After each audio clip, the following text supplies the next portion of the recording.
Karoline Leavitt walked into Secret Service headquarters, and what she saw left everyone stunned.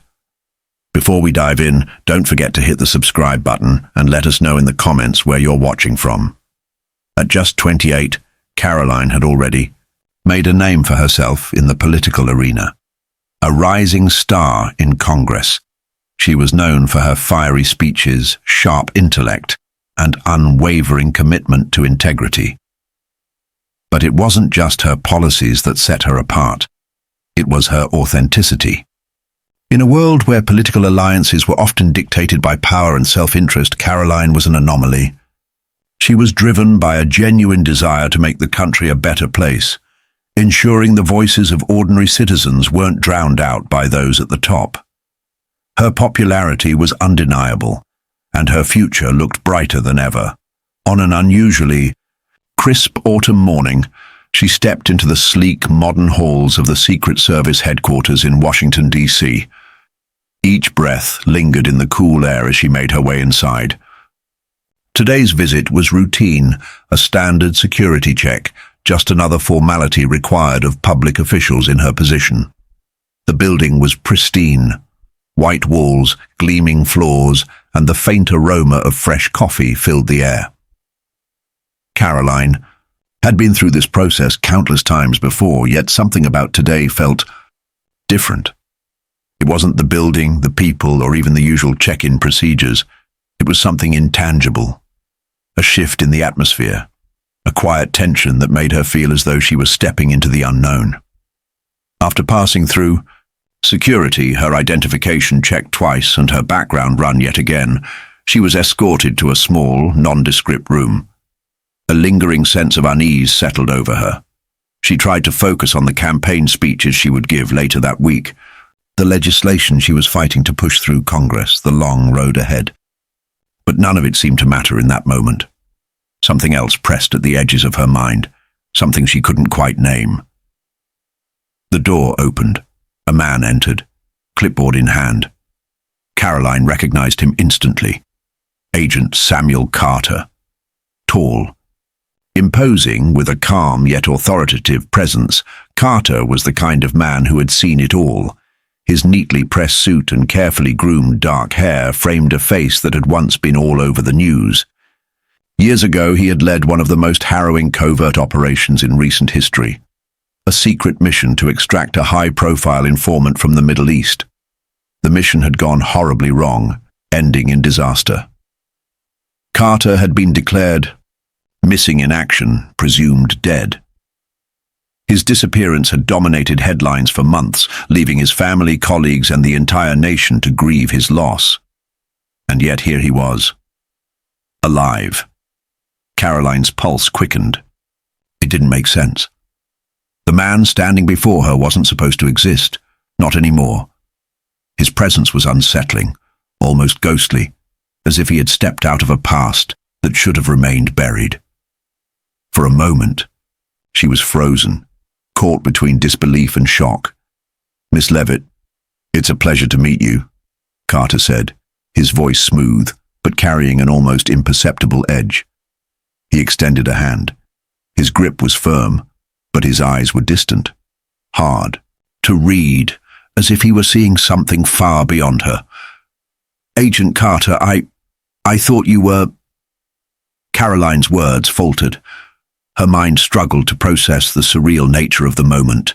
He cut her off with a tight smile. "Yes, I was," he said, "but I'm not anymore these days. I go by the name John Williams now. For security reasons, it's best if you forget whatever you thought you knew about me." The name felt foreign, detached, almost empty. John Williams had no history, no connections, no life tied to him. But in Karoline's mind, there was only Agent Samuel Carter, the man who had vanished without a trace. Her heart pounded as she struggled to process the enormity of the situation.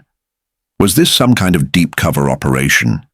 Had Carter, now John, been living under an assumed identity all these years? Karoline began, her voice unsteady. "How is this possible? You were presumed dead."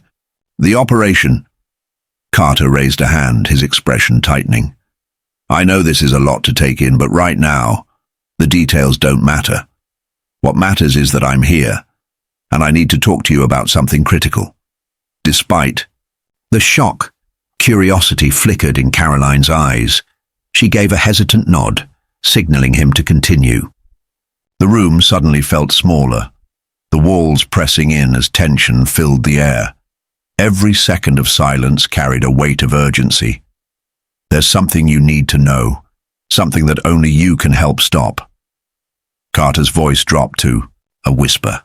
His gaze darted toward the door, as if expecting someone to walk in at any moment. There's a plot, he said finally. A plan so devastating it could tear this nation apart. It's already in motion, and I've been tracking it from the shadows. Karoline's breath caught in her throat. A plot, she repeated. What kind of plot? Carter hesitated, his eyes flickering with something unreadable, caution, fear, or both. He seemed to be carefully weighing his next words. I can't give you all the details right now, he admitted. But there are people in the government, people with power, who are involved. If we don't stop them in time, this country will be unrecognizable. Karoline's mind raced. A political scandal was one thing, a terrorist plot that could destabilize the government itself. That was an entirely different kind of beast. She wanted to dismiss his claims as paranoia or deception, but deep down, she couldn't shake the feeling that he was telling the truth. There was something about the way he spoke, the urgency, the conviction, that made it impossible to ignore. Who are these people? She asked, her voice barely above a whisper. I can't tell you that yet, Carter said, but I need your help to find them, to stop them. His tone was urgent now, his eyes pleading. Karoline stood frozen, her thoughts spiraling. The weight of the situation pressed down on her. This was bigger than her political career, bigger than the next campaign speech she had planned. This was a national emergency, and somehow she was at the center of it. Yet, as much as she listened to Carter, John, or whatever his name really was, she couldn't bring herself to trust him completely. There were too many missing pieces, too many unanswered questions.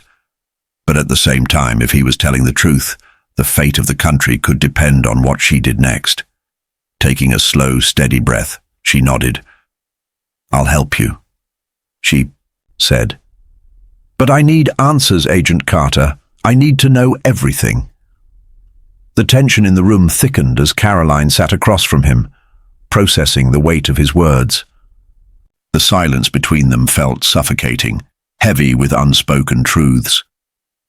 Her mind raced, tangled in a web of disbelief and urgency.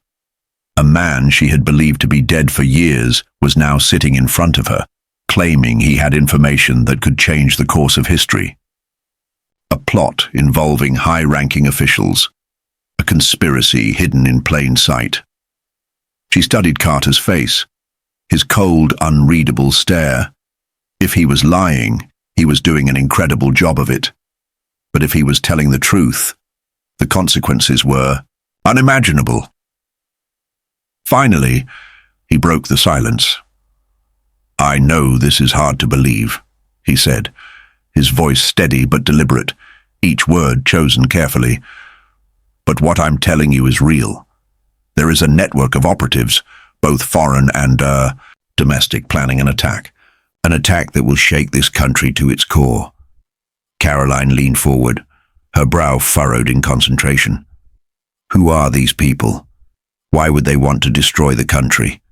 And why didn't you come forward sooner? Carter exhaled, sharply looking away for a moment as if recalling something painful. When his eyes met hers again, there was something else there. Regret.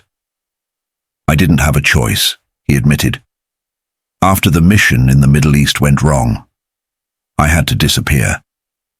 Too many people knew too much. My life was in danger. So, I took the only option available to me. I was given a new identity and vanished. But I wasn't just running from the terrorists. I was running from my own government. He hesitated before continuing. The people behind this plot. Some of them are in the government. They've been hiding in plain sight for years. Karoline's stomach twisted at the thought. High-ranking officials conspiring against their own Kunyao.